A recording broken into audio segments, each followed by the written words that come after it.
our agenda, yes, we are going to be recording the meeting so that those who are not able to make it, when we send out our meeting notes, they'll be able to listen to it. So again, Pete has put up the agenda. You can see we're going to be talking about the utilization curve and what that looks like. Developing local content. We're excited that we have a couple agencies with us today who are going to share some of their insights on the type of content they're creating, how they're going about doing that, and the response from their team so far. And then we're going to talk about a new tool from Quillo called 52 Prompts that, again, trying to give you different ways, different approaches of helping you continue that ongoing creativity in your organization. And then, of course, we'll wrap up with our next calls and how we're going to be moving forward. So again, welcome to all those who are with us across the nation. We again, you know, have just recently picked up somebody down there in Kentucky. So David's with us today. He's from the Kentucky area, Louisville, and so welcome. We're glad to have you today.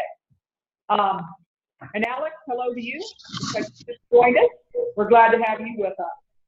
With that, I'm going to go ahead and turn it over to Rebecca. She's going to be our host for today. So Rebecca, I'll turn it over to you.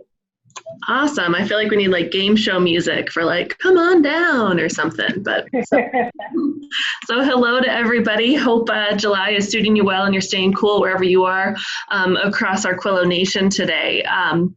For today's conversation, we're going to be touching base on the utilization curve. It's a tool that was introduced a few months back, so it might be a review for some of you who've seen it before, as well as possibly an introduction for those of you who are new to Quillo Nation. So we're going to go through this today and hear from a couple other Quillo community members who are going to share their tips for videos and content. And then, as Sue mentioned, we'll wrap up with some news from Quillo. So you can see on your screen here the image of our utilization curve, and you'll notice our fun spelling on how we've introduced it, because this tool is meant to be an emphasis on how Quillo can support your team with communication, relationships, and ultimately your retention goal. And you know, we feel like with Quillo, the app is more than about the number of views and clicks and likes that you get on the app. It's what you're doing with that and what those results are. You know, we found that we're starting to see results that, you know, it's improving relationships and the role that Quillo's playing within these broader culture changes, you know, we're starting to see that effect. So, you know, even if viewing and usage isn't as skyrocketing high as folks may want it to be, you know, focusing on the why of the curve and ultimately, you know, the why of Quillo, and then, you know, the why of your organization, you know, we start to see that ripple effect. So I'm just going to go through it again with some highlights of what the curve is, how we can use it, and then again see some of these different points in action. So as we start at the curve, you'll see that the utilization curve begins with you, right? The role that you play as an individual in your work, the skills and contributions that you bring to your team. And that might also start with certain habits or tendencies that you can start in terms of how you reach out to folks in your agency, or how you use Quillo, how you support positive messaging for your own work, and how that ripples out to others. So the second step in the curve is enlisting champions, finding the people in your organization who are going to be supportive of Quillo. We found that where Quillo is the most successful is when there's a team involved, right? If it's only assigned to one person to work on, it doesn't get the traction and support that it might need to really start to feel like a tool that's used more broadly throughout the organization. So, you know, enlisting champions could be finding other peers and colleagues who can help with it. It might be ensuring that leadership has bought in and is excited about Quillo as well and is talking about it. And it might be working with frontline managers and with the staff who have used Quillo and have found it beneficial to say, hey, you know, help us build the excitement around it. So what starts with you then builds into that team feel. So once you have your team together, how you use Quillo and why you use it really is that focus on strong and positive communication. Quillo is a communication platform, right, for those daily messages, that positive messaging, maybe saying something that you wish you had time for, but don't in your typical communication strategies. So how can you use Quillo to build that strong and positive communication? So if you only had a few minutes with your staff, with your colleagues each day, what would you say to them? So as that strong communication, positive communication is built, hopefully that starts to flourish into stronger relationships, better relationships, right, with the individuals with whom you work, as well as those that your organization supports. So our user surveys have started to show that not only does the use of Quillo improve relationships with supervisors and how people view their peers, but also their perceptions of the people that they support. So those better relationships, that hearing different perspectives, words of appreciation, feeling like you're part of a community, that's where those relationships start to flourish. So. And then again, as people feel connected and supported, hopefully that leads to that increased retention. People who want to stay with the team, who feel supported, who feel they're part of a group that has their back, or that it's a place where they can grow and flourish, in their career. So that's pretty high level what the utilization curve is. In our follow-up notes, we're going to send around some links to a couple of resources that were shared earlier this year. One being an article about the curve. It's just a quick 2-pager kind of explaining how the utilization curve how it was put together and how you can think through it. But then also a worksheet for how can you start to put this to action. If you're looking at you, what are a couple of things that you could do, certain habits or skills that you want to work on, and there's a little worksheet box for each of those 5. So again, it's pretty quick, it's just a couple of pages, and maybe it's something that you work on, one bullet at a time, or as you're spending your 15 minutes a week on Quillo, you can start to identify, these different places. So any questions on the curve before we move on? So far, so good? Awesome. Well, to showcase how different stages of the curve have been put to action and put to use throughout our Quillo community, we invited 2 of our Quillo Nation members to share how they're using local content to drive that positive messaging, to drive relationships. So we're excited to have Colleen from Village of Marici and Meredith from Trinity sharing their content.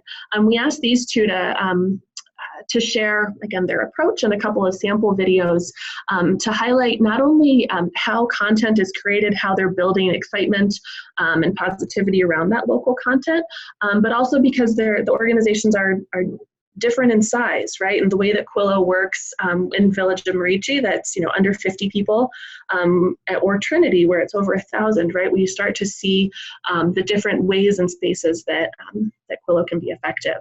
So we got a couple of sample videos from each of them. So before we turn it over, we'll start with Colleen, and Kisa's going to share quickly one of the videos that Village of Marici created. So here is Coach's Corner 2.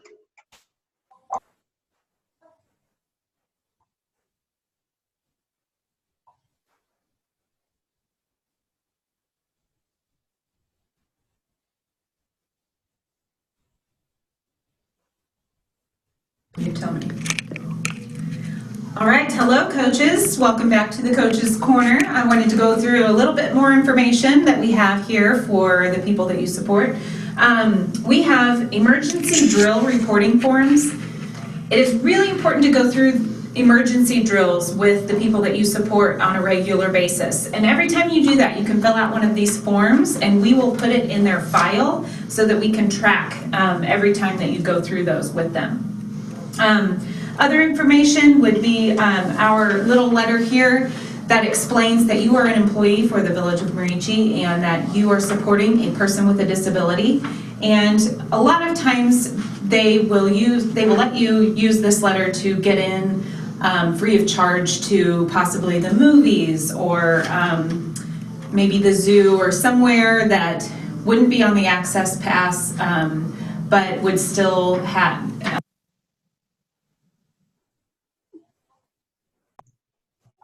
Okay, so in that example, you know, it was informative. It was sharing information that's helpful to get out to staff, and maybe in a way that you know was challenging to get out before. So, Colleen, I'm going to turn it over to you, and if you want to share a little bit about how you've been using the app, creating local content, and any other observations so far. Okay, thanks. We just started with Quillo back, I think, in the middle of May. So one of the things we really liked about it, besides the positive messages for staff, was that our staff are scattered kind of all over the city. We're here in Indianapolis, but so a lot of them don't come into the office on a regular basis. So we were wanting to find ways that we could communicate better with them instead of just email. Like you said, making those better connections and having them feel connected to the office and what we're doing here and know where things are. In the office, there's always a lot of things that happen and we don't always get that message out. So one of the ways we're trying to do is to provide information that is important to our staff. We call our direct service staff coaches, and so we want to you know, give them information on a regular basis on any changes we have in either procedures or policies. We'll do a quick update just on, you know, fun things that are going on. We invited everyone to come watch the fireworks from our balcony over 4th of July, just, you know, some of those kinds of things. So in addition to the content that Quillo puts out, we're trying to at least once, if not 2 times a week, add additional content that's strictly related to our organization and things that they should know about. It's just hard to read a text message when they're busy, or it's hard to, you know, read an email and really respond to that. So we've gotten a lot of positive feedback from our staff that they like seeing us, and we're getting a little bit better at it. We're a little awkward still on our recordings, but we're working through that.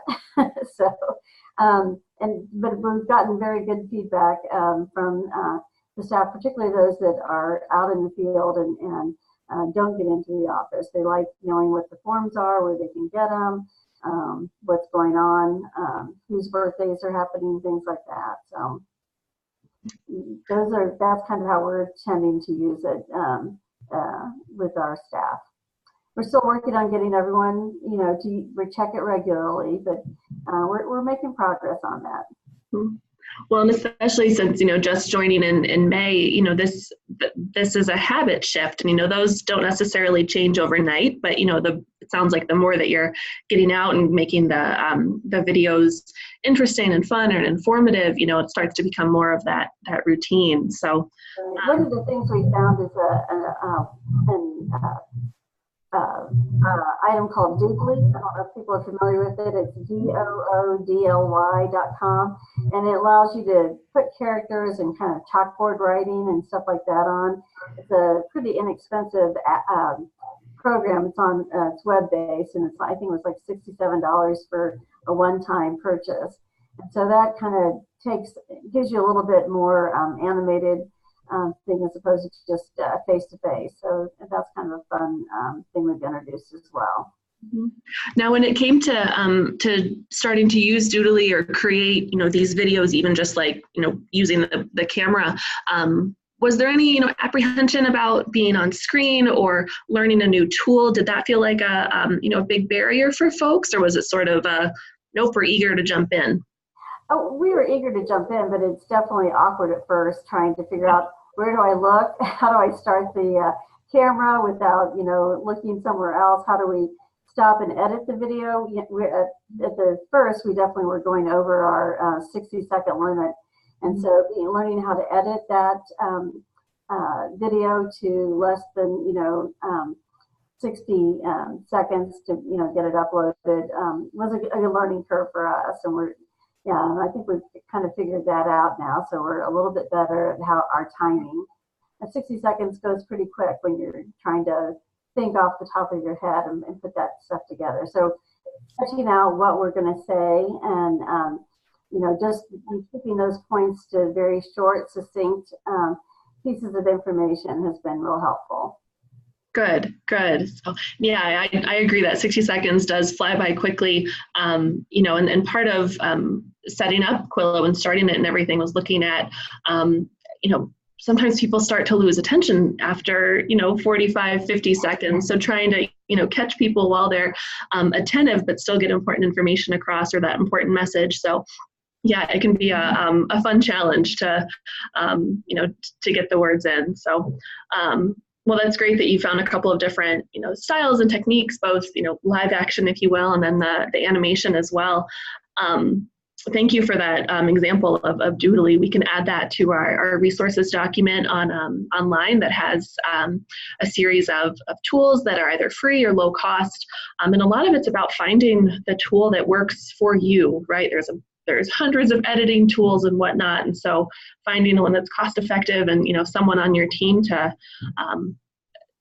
who likes working in that sort of space. So it may also be I know when I started with Quillo, I got to use a lot of creative juices that I hadn't used in my previous job just because it wasn't, it's kind of outside the box thinking. So do you feel like you have a team, Colleen, of folks who are using those creative energies a little differently?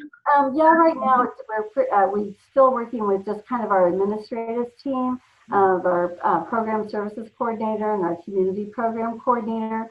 We'd like to, as we move towards August, get some of our staff in to make some videos, as well as some of the people we support, just to talk about what they like about having the support services that they receive, and kind of trying to get some messages across, from their perspective when they're working with staff, because I think that's important to get those people that we support input in that as well. And I know you guys have had several Quillo videos along those lines, so we've just kind of been looking at those and taking cues from those on how we can take that and tweak it to our type of organization.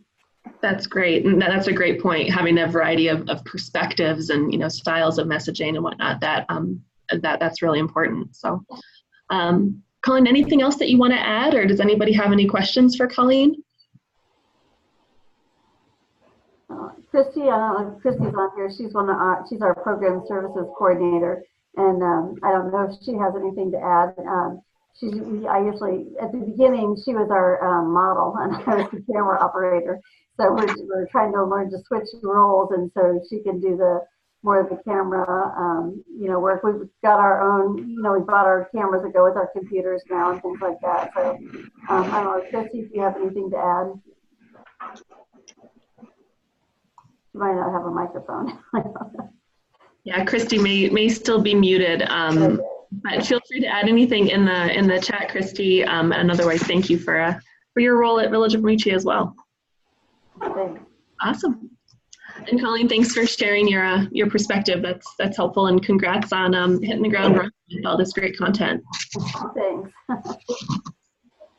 Okay, well, with that, we'll shift gears to Trinity. They're out of Illinois, and we'll share the video that they created on coping skills.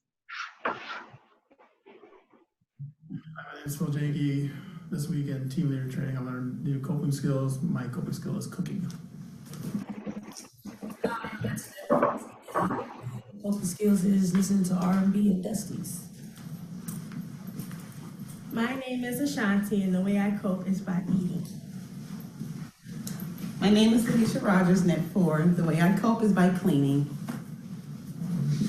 My name is Letitia Taylor, and the way I cope is singing. And I'm for Net 7. I'm Megan Kelsey. The way I cope is listening to podcasts. Awesome.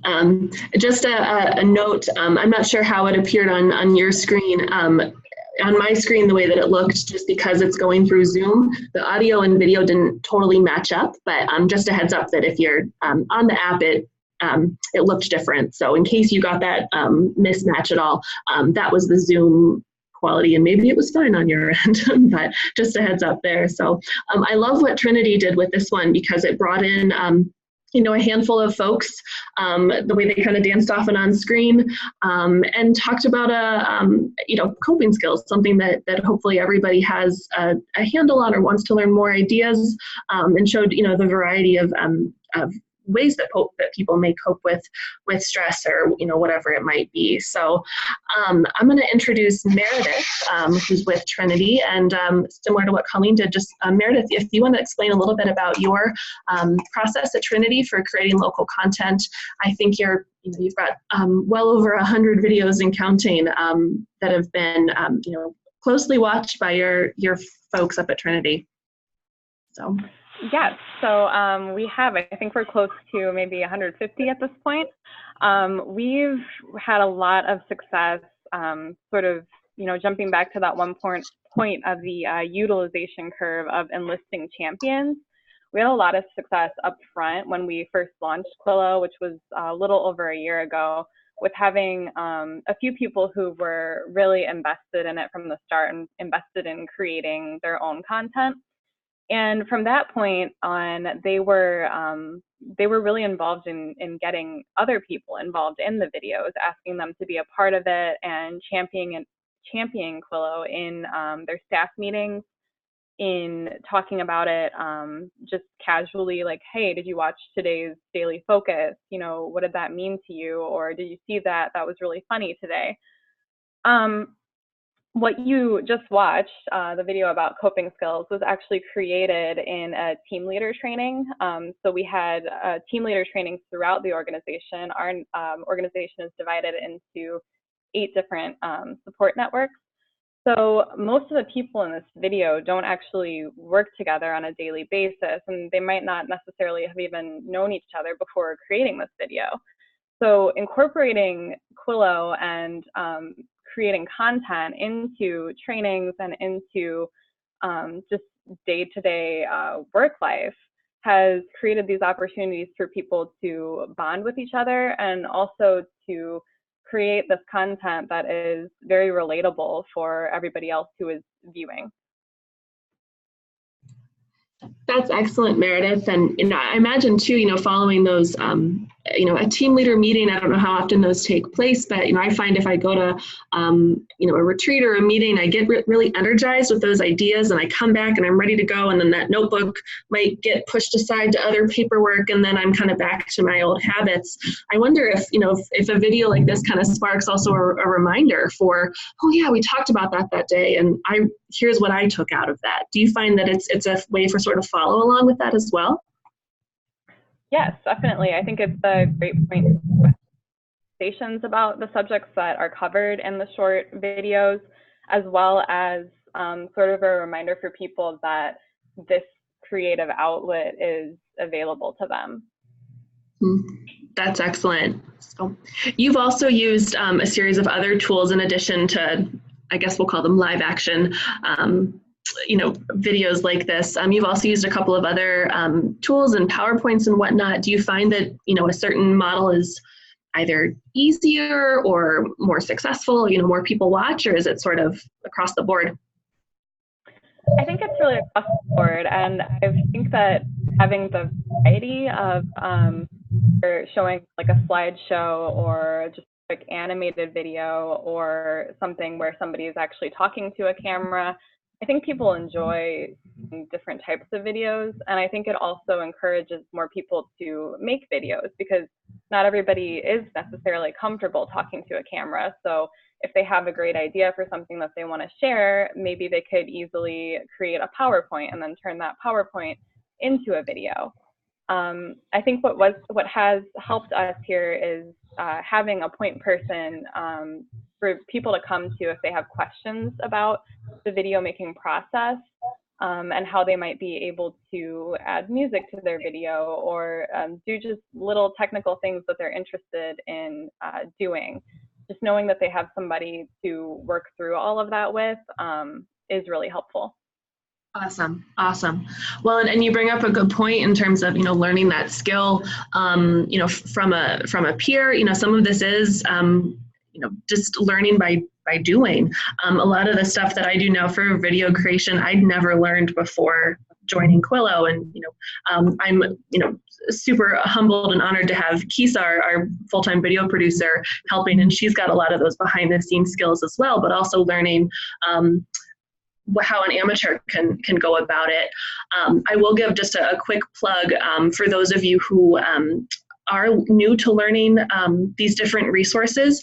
It is always an option to set up time to connect with Kisa and I, and we can do some of that training on how to add music, how to turn a PowerPoint into a video, some of the different approaches that Meredith has mentioned. So, and that's great, Meredith, that your team has developed those skills in-house for Trinity too. So. You also, I've noticed a lot of your videos, some like this, is helpful and takes on a more maybe serious tone or kind of a personal reflection. You've also used humor and kind of, allowing people to be silly. How do you feel like that's played and, reflected with your staff?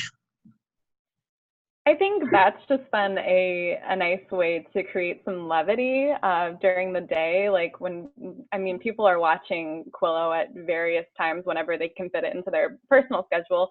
And, when somebody watches like a funny daily focus that we've scheduled and then they start talking about it with their friends, and then people start hearing about it in the hallways, like it gives them something to look forward to go check that out and to join the conversation about that.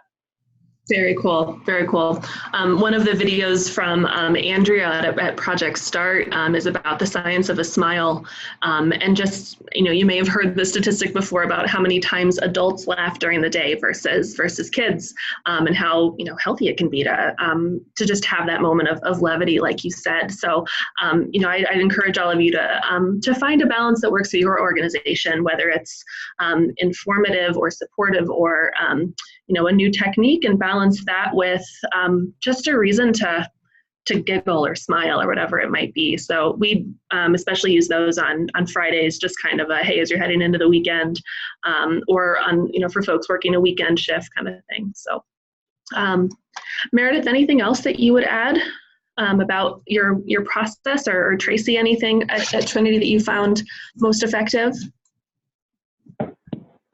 No, I don't think so. I think that about covers it. Any questions again for Meredith, Colleen? This is John, and just wanted to compliment you. I remember one that Thane, the CEO, did following up on your leadership retreat, and he just recorded it on Sunday afternoon following the leadership retreat, and he had shared with me that within a week, over 80% of the people, the staff, had watched his 1-minute video talking about one of the highlights of the leadership retreat. And he commented to me, he said, if I read the memo, first of all, it was taking me a week to get a memo done. And he recorded it, including his pet ferret, Bandit. He's become quite a Quillo celebrity. And if Bandit doesn't win an award next year, I'll be real surprised. But it was just this moment of connecting with Thane, the CEO, and the team and the staff that I just thought was really, really a great testament how you guys have worked to build that. So nice job. Wonderful. Okay, well, thank you so much to Meredith and Colleen and your teams at your organizations for the work that you've done creating all these videos, but also for taking some time to share your experience today. So any other questions on, or sorry, backing up real quickly, just taking this back to the utilization curve. Again, these are examples of how that strong and positive communication fits into working with a team, taking the skills that you have as an individual, strengthening those relationships and everything. So I hope you find similar opportunities to create that local content. And again, if you have any questions or want to do a one-on-one training for any variety of creation of videos, whether it's tips for editing a video that's maybe a couple seconds too long, or trying one of these tools that's animated, or using PowerPoints, we have different tools and different methods to make a video in, if you only have 5 minutes or 10 minutes or maybe a half an hour to make one video, there's different approaches. So please feel free to reach out to us if you want a refresher course or need to learn that for the first time. So, okay. Anything else on creating local content or the utilization curve folks want to mention? This is Colleen. Just on creating content, do people find that it helps to have the text description in with the videos? I kind of experimented with that a little bit on this last 2 videos we made, kind of typing out what was on the video and whatnot. So I don't know if the first couple ones we didn't have any text description with the videos. So just wondered if people thought that to get feedback on that versus just a straight out video. Colleen, can you tell me a little bit more about that? Do you mean the description box that accompanies the video on the app? Yeah, the bottom, box that appears, kind of gives you you can either kind of a preview of what's going to be on the video or a bigger description of what you're trying to convey. Definitely. So, at Quillo, at least, we usually do a quick summary so folks know what's going to be in the video. It's also a great way to include email addresses or a website if you want folks to follow up on something or if they want a little bit more. As you noted, 60 seconds can go by really quickly. So if you don't cover everything in 60 seconds, if people, are sort of introduced to a topic, where can the website, drive them somewhere else? We also use it if we have videos that are of a more serious tone in a way that the topic might be pretty heavy. We often use the description as a place to say, hey, as a heads up, before you watch this video, if you've had a rough day, maybe this isn't the video for you today, maybe come back to it, right, as a way to sort of give a heads up or a warning for heavier information. But yeah, that's a great question for other organizations if you feel like the description adds to the video, or if folks kind of just watch the video and move on.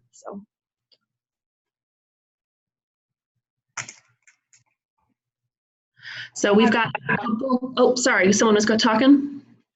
Yeah, with Sue here. Just sharing that, Alex shared that, she has similar feedback in terms of users are more likely to watch a video if they can read rather than listen. So I think that kind of plays to, and correct me if I'm wrong, Alex, kind of the caption on the video. Is that what you're mentioning is most helpful? Yeah, I didn't realize, I thought you had to pay per video for captioning. I didn't realize that you could just toggle it, essentially. So for the captions for Quillo videos, those are either already are or in the process of being captioned in English and Spanish. And so on the video player for the videos that do have captions, there's a caption button you can, again, toggle off and on. You can also set that in your preferences to default to English or Spanish, but then within each individual video you can change it. So we are catching up on some of our newer videos that haven't been captioned yet. So we'll you should see more of those on some of the newer videos.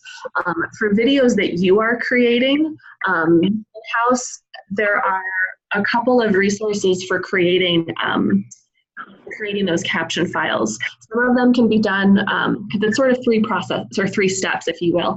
It's transcribing the video, right, in terms of what the actors or participants are saying, getting the text, and then timing that and assigning it, to it's 3 seconds here and then it moves on, that sort of thing. That can be done by hand or with online programs, or there are programs where you can pay. The one that we use is, Hisa, correct me if I'm wrong, I think it's $3 per video to get captions in English and Spanish. So if you want to go that route, we can add it or circulate the tool that we use for that. Right. So Alex, does that get to your question? Yeah, I'll let them know that that's something that they can look for. Yeah, it's an option. So the other thing is that if, again, Quillo broadly has started with English and Spanish, but any language can be added to the drop-down option for captions. So if there's another language other than English and Spanish that is commonly used at your organization, just drop us a note and we can have that added to the drop-down option, so that if you are creating your own caption files, and again, we can talk about what that process looks like. If you are creating your own caption files, you as an organization aren't limited to just English and Spanish. So, yeah. Mm-hmm. Awesome. Other comments or questions about, again, creating videos or the curve?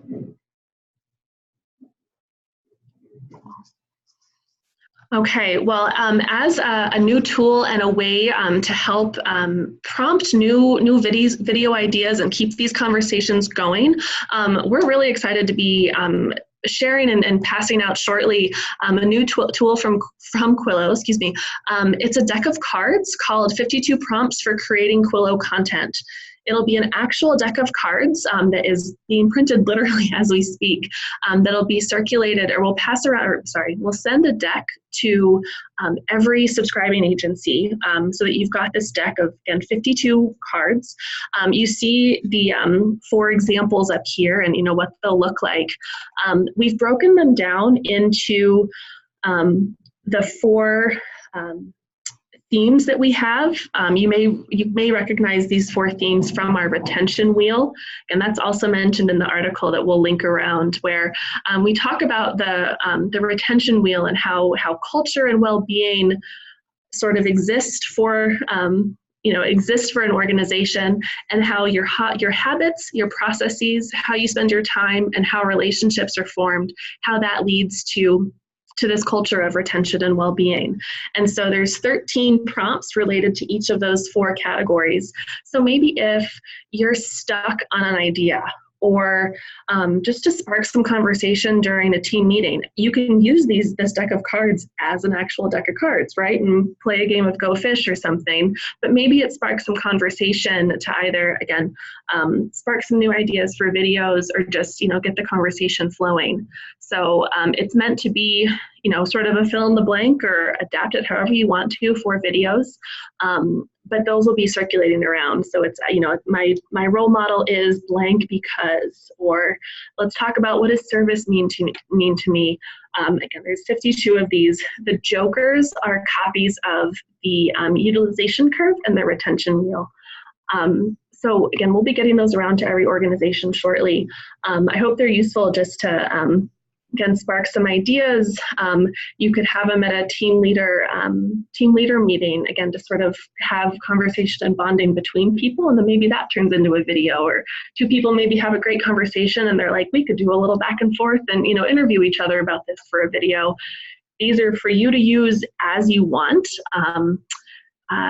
So again, we'll be sending those around for free. If your organization wants additional packs of cards for any reason, reach out to them and reach out to us, and we can get those to you at a nominal cost. So, any questions about that?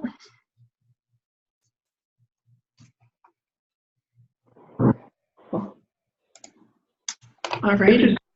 This is John again. One of the things that we continually see from folks is how much they enjoy hearing from you and seeing their own leaders. So the idea of the prompts is just to get some of your folks thinking about, they too can communicate back out with folks and be part of this and see it as a true platform. And I'm very excited the team came up with the idea of the cards, and I think they're going to be a fun way of getting people thinking about, what can I say back up? And what would I say if I had that moment of 60 seconds?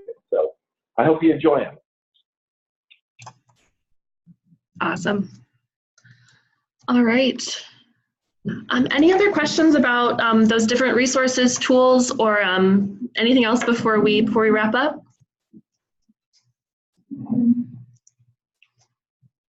Awesome. Well, you know where to find all of us if you have any questions on the cards or anything else that we've talked about today.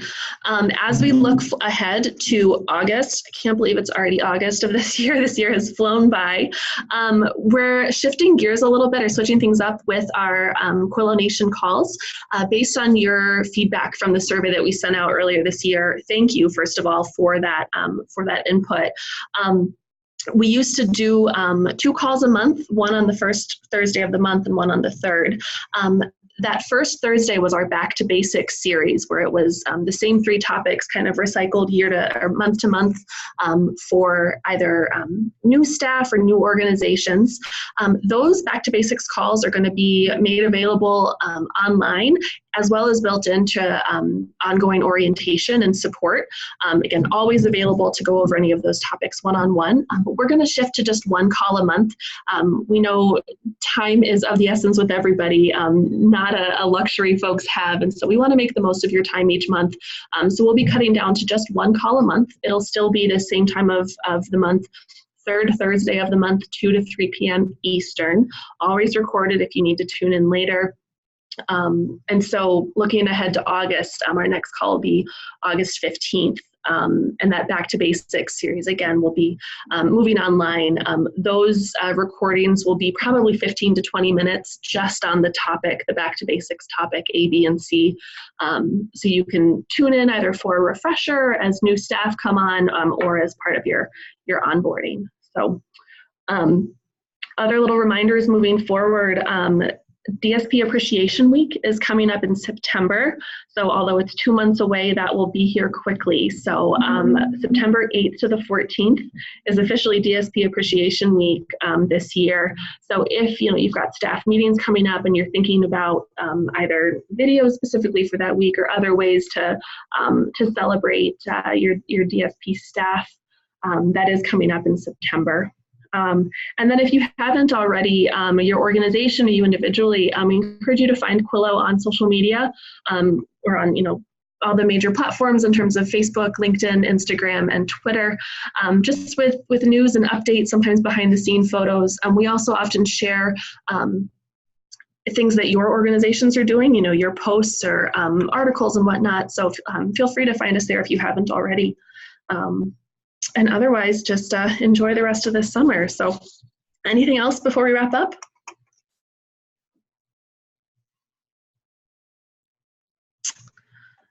Oh.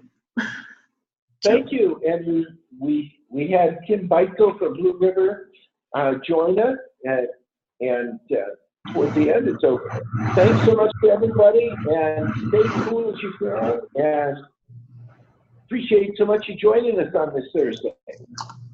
Thank you. Wonderful. Thanks so much, everyone. Have a great rest of the day. Thanks.